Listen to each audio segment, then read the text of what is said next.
Hello viewer, আসসালামু আলাইকুম। আজ আমি হাজির হয়েছি নতুন এক রেসিপি নিয়ে। আজ আমি দেখাবো কি করে গ্যাসের চুলায় নরম তুলতুলে নান রুটি তৈরি করা যায়। এই রেসিপিটি তৈরি করার জন্য আমি প্রথমেই নিয়ে নিচ্ছি 2 কাপ পরিমাণ ময়দা।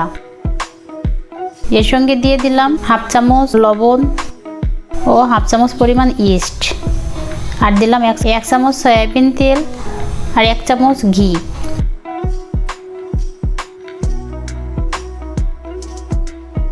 সবগুলো উপকরণ এবার আমি হাত দিয়ে ভালোভাবে মেখে নেব।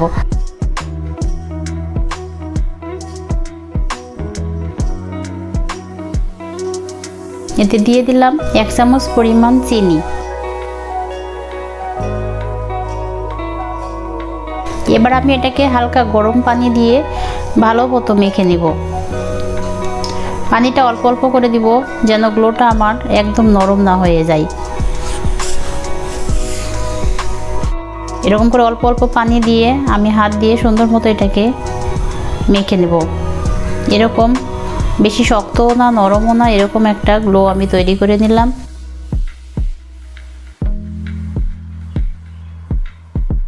একটা ঢাকনা দিয়ে ঢেকে এটাকে আমি রেখে দিচ্ছি 1 ঘন্টার জন্য।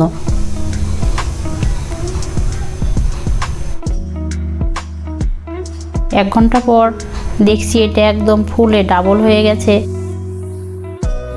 তো এটাকে আবারও আমি হাত দিয়ে সুন্দর মতো চেপে চেপে মেখে নিচ্ছি।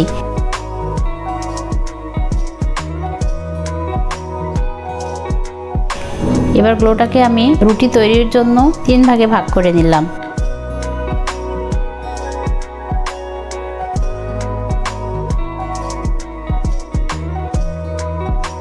এবার একটা একটা করে আমি রুটি বেলছি। আমার রুটিটা বেশি মোটা হবে না, এইরকম একদম মোটাও না আবার পাতলাও না, এরকম করে আমি রুটিটাকে তৈরি করে নেব।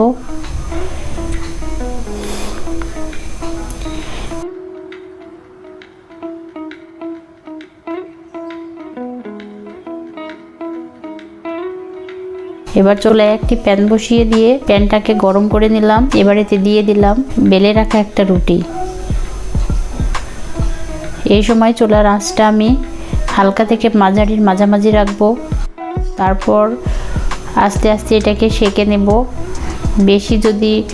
বেশি আঁচে সেঁকতে গেলে এটা পুড়ে যাওয়ার সম্ভাবনা থাকে এবং ভিতর থেকে হয় না, তাই এটাকে আমি হালকা আঁচে ভালো মতো এপিট ওপিট করে সুন্দর মতো সেঁকে নেব। এরকম করে আমি সবগুলো রুটি সেঁকে নেব।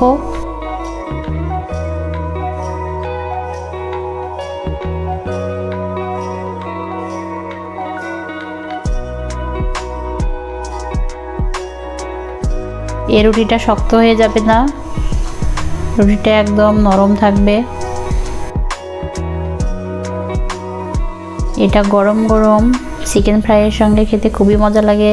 এছাড়া গ্রিল বা অন্য কিছুর সঙ্গেও খাওয়া যায়।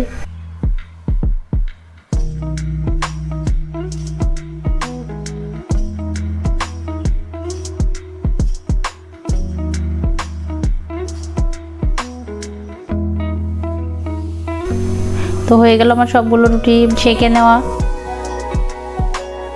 ভিডিওটি যদি ভালো লেগে থাকে তাহলে একটি লাইক দিয়ে দিবেন এবং এরকম নতুন নতুন সব ভিডিও পেতে আমার চ্যানেলটিকে সাবস্ক্রাইব করে রাখবেন। আল্লাহ হাফেজ।